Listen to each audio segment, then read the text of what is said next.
Well, hello everyone. I thought I would show you some plot to plate produce. What I've got here is some freshly cut rhubarb, or freshly pulled rhubarb from this morning, cut up into, well, about a centimetre and a half lengths. There's about 200 grams of rhubarb there, and what I'm going to do is make a rhubarb crumble out of this. So I've got my glass Pyrex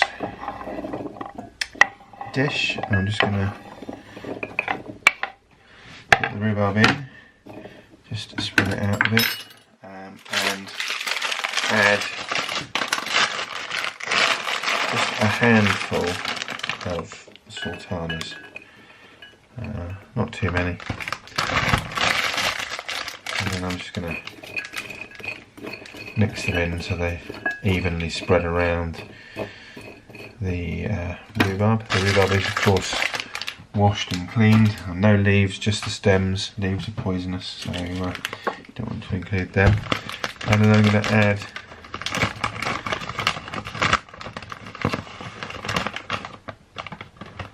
some brown sugar. Again, just sprinkle that over.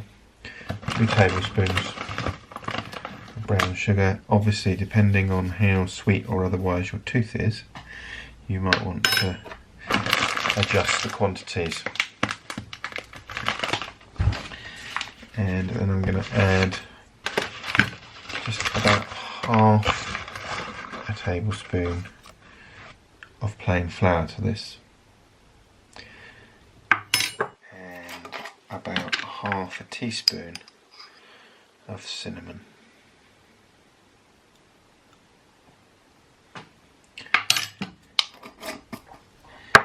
And again,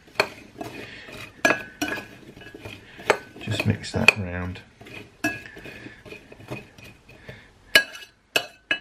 And just put it to one side for the minute, because we're going to do the crumble topping next.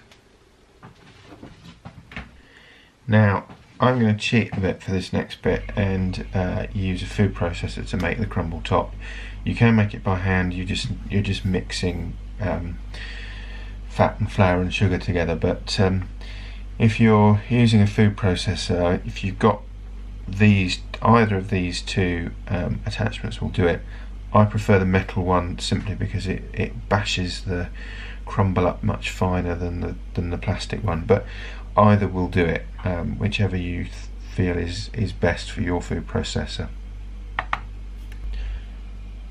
Okay, so for this next bit, I've already got 100 grams of butter in here. Just going to zero my scales, and to that I'm going to add about 150 grams of just ordinary plain flour.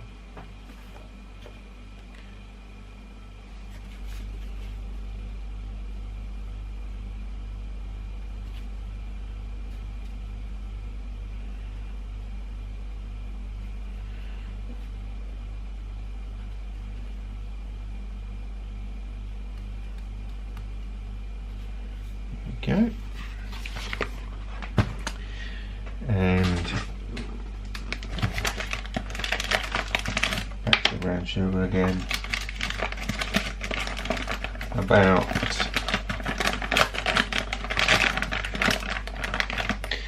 90 grams of brown sugar. Okay.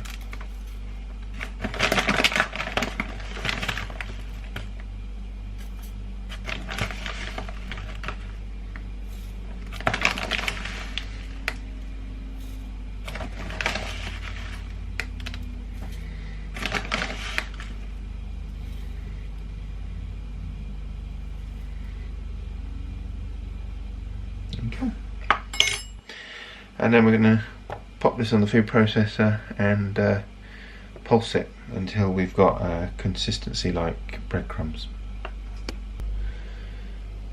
So we're good to go. And as I say, what we're going to do is just pulse this until it all mixes together and ends up looking like breadcrumbs. Apologies, this is going to be noisy.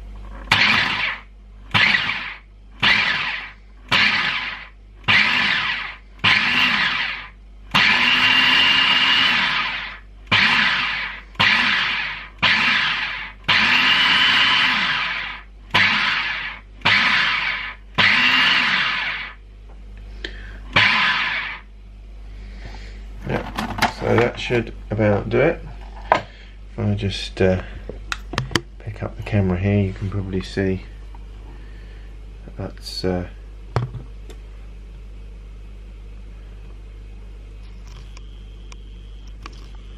a nice fine mix, if I can get that thing to focus properly. Is it going to focus? No.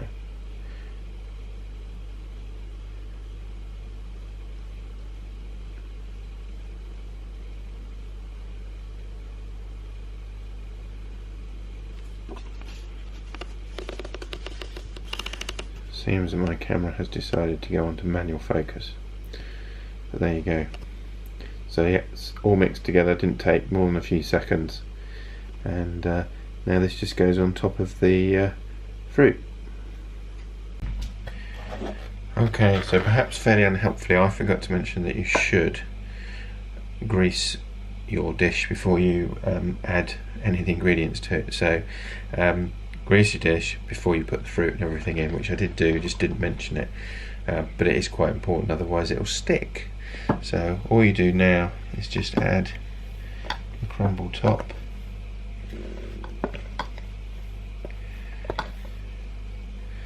as evenly as you can. Just take the blade out.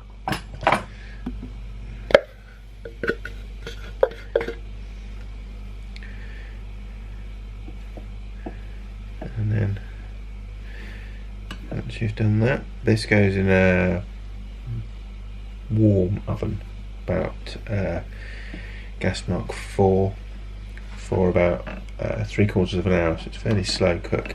What I tend to do is cover it in foil for the first 30 minutes, otherwise the top tends to cook a bit too quick.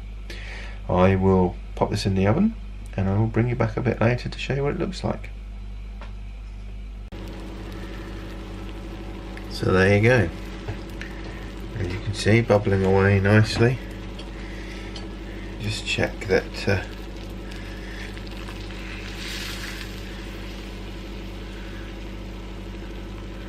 yep, the rhubarb is well cooked.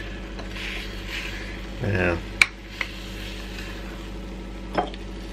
this serves about, I think, about 4, so we'll be saving the rest of this for tomorrow. You can reheat it in the oven or in the microwave, or you can have it cold.